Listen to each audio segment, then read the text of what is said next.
Welcome to the Find Your Edge podcast. I'm your host, Chris Newport, founder, head coach, sports nutritionist, and exercise physiologist at the Endurance Edge. Our mission is to empower people to reach and sustain peak performance and health. So get ready to dive into all things training, nutrition, recovery, and more. We hope to give you detailed information and inspiring stories to help you be your best. Let's do it. All right, welcome back to the Find Your Edge podcast. I am your host, Chris Newport, and today I'm here with our most senior coach, Coach Marty. Welcome to the show, sir. Thank you. You are our final interview for our coaches soiree. Tell us a little bit about how you got into triathlon. Let's start there. It goes back to watching 1982 Ironman. Was the first year they had women, and watching it. And when Julie Moss, who did eventually marry Mark Allen, who won a bunch of them, was nearing the finish line. Nobody expected her to be anywhere there. I believe she was a grad student, was doing it as part of her thesis. And 400 yards from the line, she starts crawling, and the camera's stuck on her, and you almost miss the winner go by her. Like, they were not paying attention. And I just remember turning to my family at that time and saying, when I'm done playing college soccer and doing everything else, I'm doing Ironman. And I still remember they all laughed now. And then you got to go back, it's almost 10 years after that, I finally did my first sprint triathlon. Like, I always did get in the pool. I mean, I became a certified lifeguard. Even when I was playing soccer, my soccer coach hated it because I would train with the cross country and the distance squad, but I never actually competed for them. They always wanted me to, but I just never did. That's cool. Yeah, well, and I'm glad I did, because I burned out on soccer and jumped into triathlon. That's just my nature. Yeah, there you go. So how'd you make the transition to coaching? Funny thing is, after college, I did do, at that time, the health, phys, and recreation, which is now all called exercise science. That really dates me now that I have a degree in HPER. I got into teaching for a year, realized that wasn't for me, went back to grad school, went to UNLV, was having a lot of success in triathlon. So I kept, all right, I'll keep going to school so I can keep doing this at a higher level. I did turn pro for 1 year in 1997, didn't last long. And then I moved back east from UNLV, and I was, helping a store start up an elite running team. And because at that time I was taking a break from triathlons and got into more running. A local high school came in with their cross country team and were talking to me, and they're like, well, we don't have a coach for distance. Would you be interested in coaching? So I went and checked out I went to their practice on Monday to see what would be involved. And I still remember, because walked out there and, living in Vegas, there's no such thing as a cinder track. They have a cinder track. I'm like, oh, is this the practice track? They're like, no, we have meets on this. I'm like, I have not seen cinder in years. And so I got started there. And then after 2 years there, at that time, my ex-wife got a job at Bucknell University. So I moved to Pennsylvania and was lucky enough to catch on at Susquehanna University. Obviously, there was no triathlons at NCAA level at that time. So obviously I was coaching, track and field and cross country to distance runners. Probably a little bit after that, we're in our 10th year of NCAA triathlon. Probably right when they were starting to make all the announcements, I decided to get the certifications for USA Triathlon.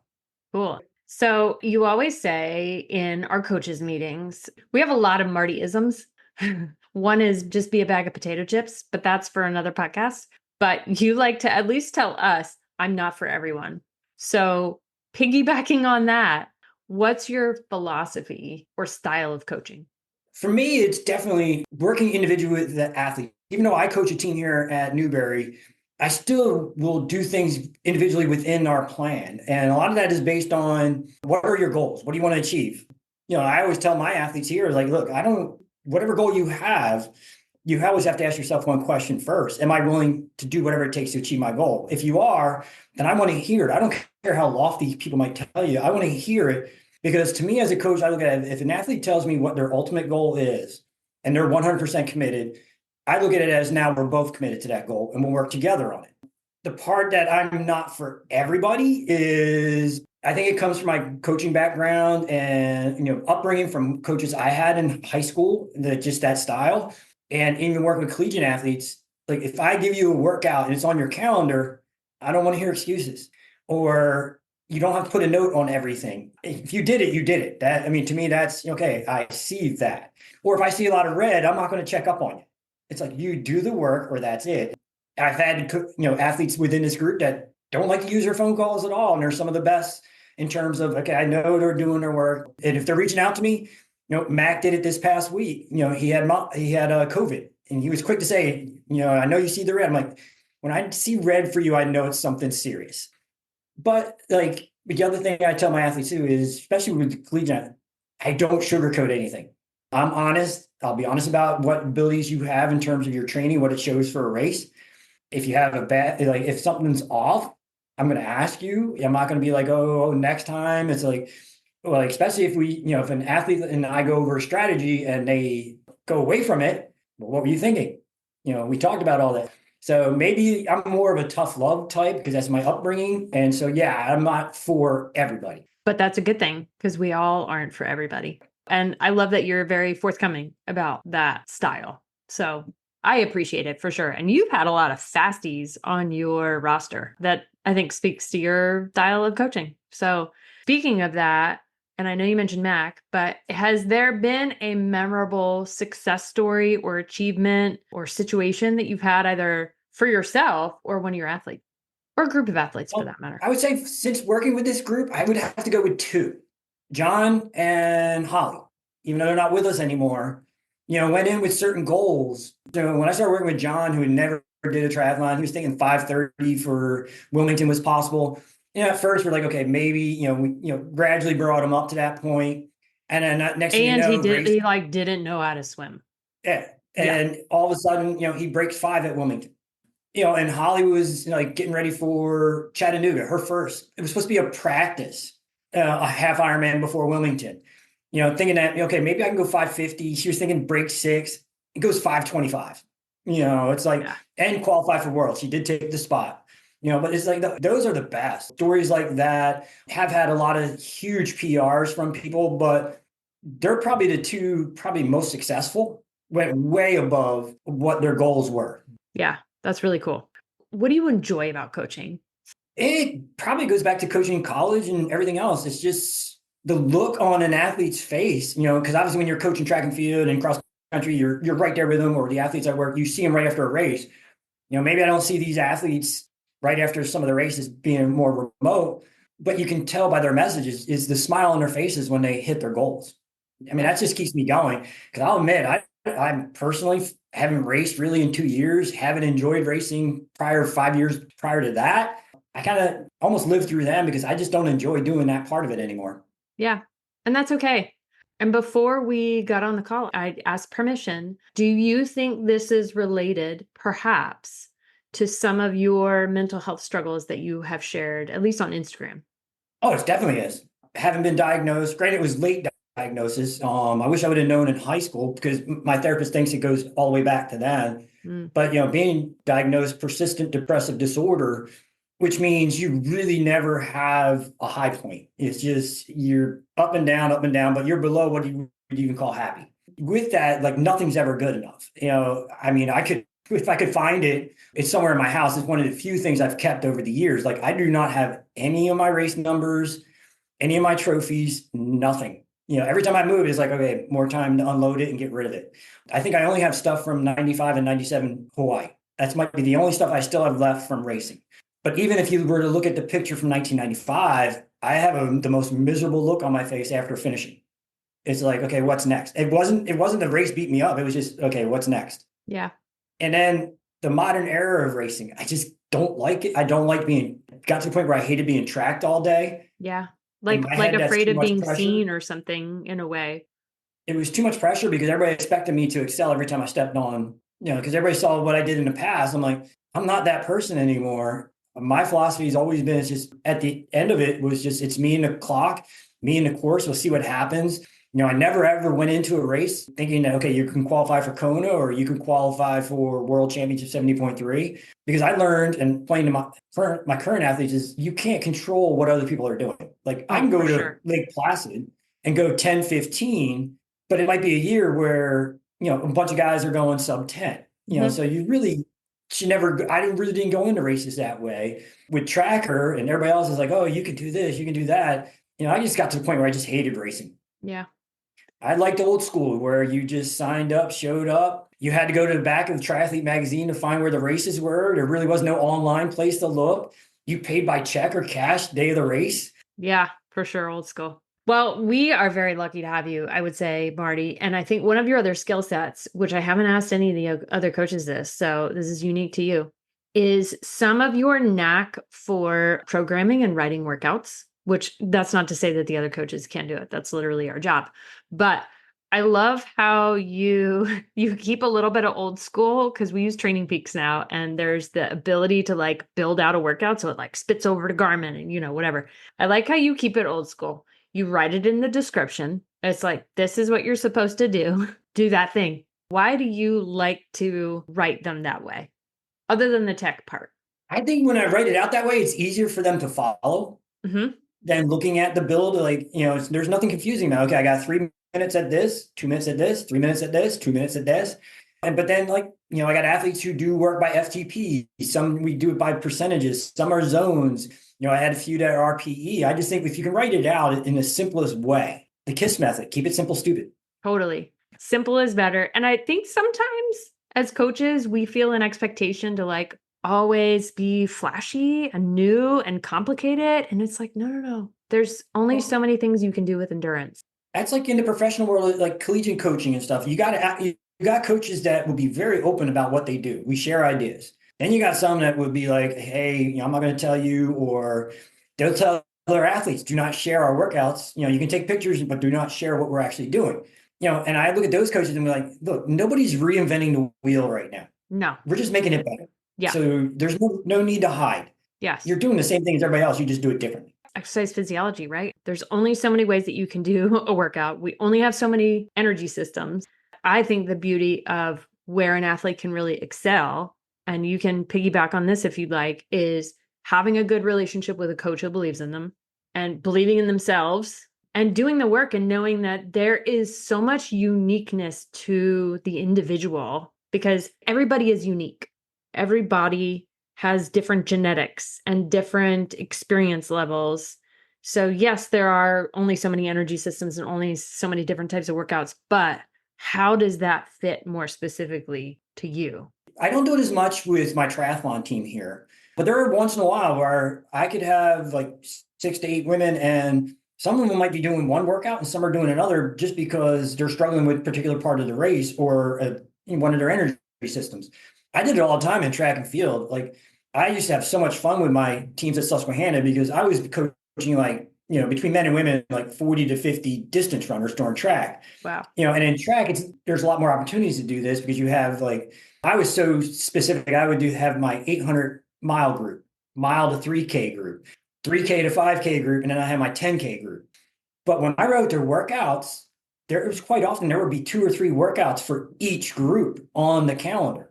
My favorite part was to sit there on Monday and watch them try to figure out which ones they're going to be doing and asking me. And I would say, you find out tomorrow.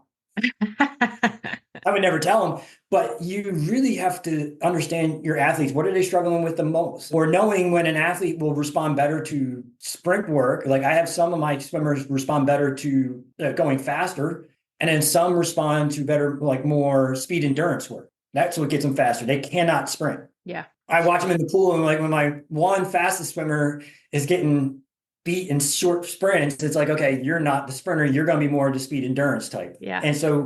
And then when she's with our second best swimmer and they're doing more speed endurance sets, she's normally inching ahead towards the end of a longer rep. Cool. All right, Marty, are you ready for rapid fire? Sure. And I have a feeling that this actually will be rapid fire. We'll see though. Bike brand. It's always going to come down to whichever one I can afford. Like I've really never been particular. I've ridden Giant, Trek, Specialized. All comes down to what can I afford? There's bikes I would love to try, but what can I afford? Well, you're on gravel now, right? Yeah, so I have a Specialized Diverge for gravel. I have a Giant for my tri bike. My road bike is a Specialized. And if you really want to know, I do have a fourth bike. I have a fixed gear / single speed from Aerocycles in Pennsylvania. So when I want to be hipster, I can get my fixed. Yes, I do. But you can. How often do you ride that thing? I haven't ridden in years. Oh, okay. I used to ride it all the time back and forth to college when I was when I lived like a mile and a half from school. which I know that you're not racing. See, look at me. That I'm the reason why this isn't rapid fire. But that's okay. Share everybody. While I know that you're not racing, you have a goal that you've set yourself with your gravel bike. Do you mind sharing what that is? It's insane, but I don't know why I did it, but just beginning of Well, April, I decided. but people go to you to, like do Ironman. That's insane. I mean, let's be Well, real.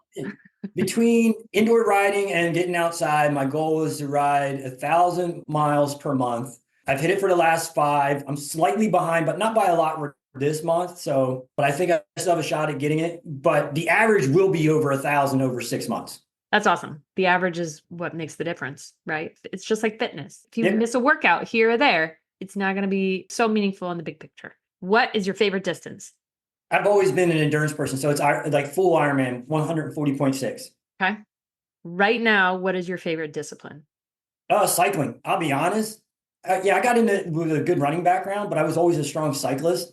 Sometimes I do think that, like, kind of along the lines of Lance, I may have missed something because I just can go all day on the bike. Always been able to generate power and tiny and been a climber. And I always tell people, like, haven't been able to. I think my first time at Lake Placid with 6,000 plus feet of climbing, I averaged close to 21 miles an hour on that course. Nice.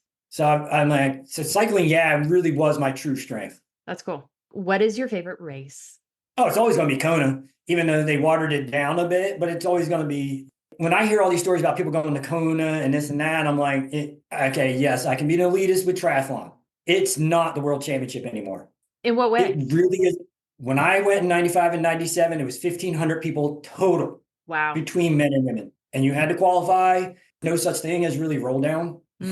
Now, we had lottery, but it was so elitist over there that, like, you never told anybody you got in by lottery. Now, I have a lot more respect for people who get in by legacy, because at least you're doing the work. Because lottery, you just had to finish any Ironman sponsored race. And at that time, they had St. Anthony's in Florida. So you could have qualified for Kona with the lottery by doing an Olympic distance. Oh, I didn't know that. Yeah. Obviously, my qualifying was all halves because there was no other Ironman in the US at that time. Yeah. But like I said, back then it was 1,500 people, men and women combined. It was treated like a world championship. It really was the elite of the elite. Yeah. What? Oh boy, this is going to be a fun one for you. I'm so excited for this question. We might be here for a while though, y'all. What is your pet peeve as a coach? And if you have one, and what's your pet peeve as an athlete? Let's start with athlete. Okay. I kind of figured you would, which is why I asked you to coach one first, but you know. Okay. My biggest pet peeve of triathletes in general could be 2. One, I think too many triathletes take themselves way too seriously. Our sport is absurd. It really is. And people who aspire to do the Ironman, like I explained to my team, they had no idea that it's so absurd that the Ironman got started over a drunk bet. That is a true story. Hawaii had the 2.4 mile swim. They had the around the island bike, and they had the Honolulu Marathon. A bunch of guys drinking, arguing who is the better athlete. Of course, one of them's going to go. What if they could do all 3? And that is how the Ironman's born. Yep. So there's no reason to take ourselves so seriously. Think about especially when we got started, we had to have flashy colors, this and that. It was insane. And then my other biggest pet peeve, this might be more as a coach and maybe not the athletes I coach, because I think sometimes they don't think the volume we might do is enough. Mm-hmm. I believe triathletes and coaches overtrain way too much. Yeah. Like I know athletes that were training 5-6 hours longer than me for an Ironman, and they're finishing barely before midnight. I'm like, why are you out there that long? One, diminishing returns, you're beating yourself up. I think triathletes overdo everything. Yeah. And then likely higher rates of burnout or injury for that matter. Yeah. I don't get it. Like I hear people like, I'm training 16, 17 hours a week. I'm like, that's how long you're going to race. Why are you doing that? People who do 20, I'm like, or people are like, yeah, I'm doing 300 miles on the bike. I'm like, for what? Or 1,000 miles a month. Although granted, you're not racing. This is more your self-challenge. Yeah. It's like I always tell my athletes, and I tell everybody, all my recruits too, it's train smarter, not harder. And like I said, you've got a great success trail. So that's pretty cool. Do you have a favorite workout that you like to program or that you like to do? Dude, right now I just get on the bike and I ride. If I feel good, I hammer. So, I mean, it's just, there's no workouts I like to do. Go as you feel is what I heard there. Yeah, that's pretty much what I do. But I do it smartly. I don't hammer every day if I feel good. Oh man, that's a tough one because I've created some really good swim workouts, obviously years of coaching track. Ooh, But let's do that. What is your favorite track workout? we used to call it our PR workout for the 5K, and it worked every time. And Yes. I still remember the Juicy first stuff. time we did a workout. It was two guys who were trying to break 15:30 for the first time, or basically sub 5 minute miles for the 5K. Wow. But this workout would actually work for the 1500 and the 800. There's ways to break it down. But it was a 800,000, 800,000, 6. Everything was run at your 3K effort. But you only had 2.5 minutes after everything, which technically speaking, 2.5 minutes after 800 was slightly too long of a recovery. But after the 1,000, it was slightly too short of a recovery. And so we did that Tuesday of our big 5Ks. Thursday, they're like, because they were racing Friday night too. And they're like, Thursday, they're like, Coach, man, my legs, we weren't sure. We sat down to devise the race strategy. And I said, look, you're going to negative split this. I did. Let's go 502 to 504 first mile. Let's drop down to 5 and see whatever you got for the last mile. So their first mile was 501. They go 50, they go 5 flat for the second mile. One had a little bit better kick. One went 453 and the other went 455. So two guys under, it was 1523 and 1527. Wow. And after that was done, that just became our PR workout. It's like, okay, big 5K. They were like, Coach, can we do that workout? And then it turns into like a lucky charm. Yeah, that workout never failed. So basically they had 4 days of recovery. If they raced Saturday, I still might have done it on Tuesday. And if they recovered enough, we might have done a little bit of quick work on Thursday just to tune up the legs. But a lot of times that was the only workout they did that week. Yeah. That's like the icing on the cake, right? They built the cake the whole season. Yeah. And I'm going to admit, I didn't create that one. I found that workout talking with the coach. He gave me an idea and we went with it. Again, that's the fun part about coaching, I think, and exercise physiology is you're always kind of tinkering.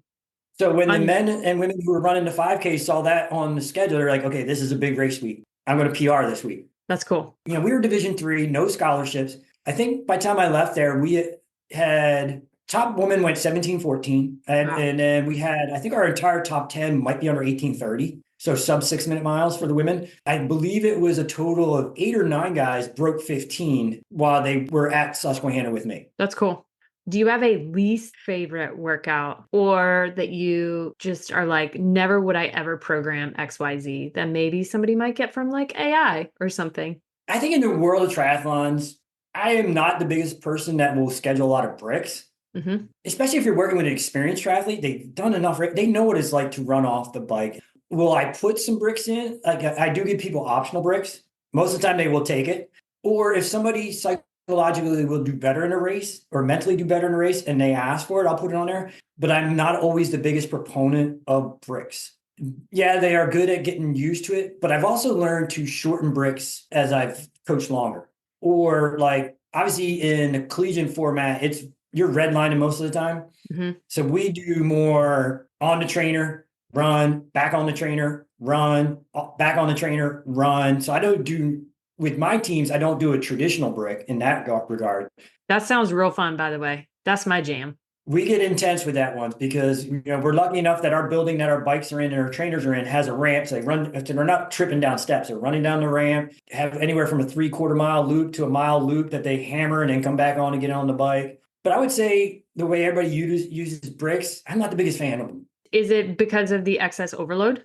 Yeah, I killed myself on some of my bricks, but like I learned okay, so you haven't raced in a while. I've had clients like once the season starts, we'll stop bricks.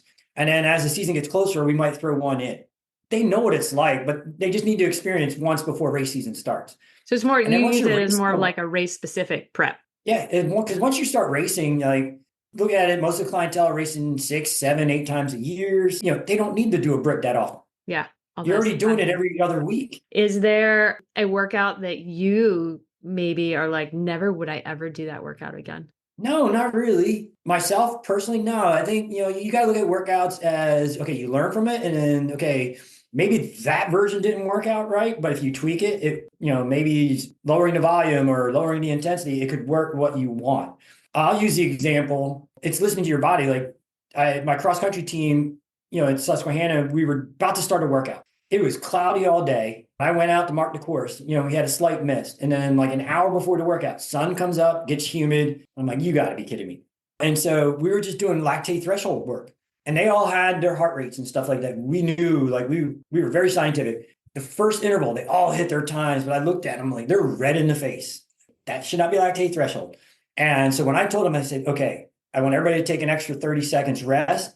And I want everybody to slow down by 5 to 6 seconds. And they're getting mad at me. No, you're making it easier. No, I'm making it more efficient. So what happened then was the next day, I went on one of their Stravas and pulled their heart rate chart and put it up on the bulletin board. I said, does this look like our chalk talk at the beginning of the year? Would that heart rate look like that if we kept trying to do what you wanted to do? And they were like, no. Okay, then if I make adjustments, it's not that the workout was bad, it's just the conditions dictated something. So yeah, if I was to keep you at what you're supposed to do, I would have ran you into the ground. Because you're bad execution. Bad execution. Oh, I like that. Very cool. And Marty has come up to some of our camps. That's been super fun. Coach Peter will always give you a hard time about bombing down hills because that's Marty's thing and not Peter's. And that's okay. Everybody's got their thing. And that's yours. If I'm ever at a camp with him, I will make sure that he's on my wheel the whole way down. That's so funny. Well, like I said, we're lucky to have you, Marty. I think there's so much genius in both your head and in your heart as a coach. So I think anyone would be very lucky to be supported by you. So genius or madness? I mean, let's put them together in this situation. So if you guys want to work with Coach Marty, head over to our website, theenduranceedge.com, and apply there because we are taking athletes for 2025 season. So if you want to work with Marty, which I highly recommend it, then head on over and apply there. Marty, thank you again. Thank you. Enjoyed it. Thanks for listening to the Find Your Edge podcast. If you like what you heard, don't forget to subscribe on your favorite podcast platform so you never miss an episode. And if you're interested in learning more about our endurance coaching, sports and wellness nutrition, metabolic and sweat testing, triathlon training team, or our triathlon training library, be sure to check us out at theenduranceedge.com. And don't forget to follow us on social media at The Endurance Edge. Thanks again, and we'll catch you next time.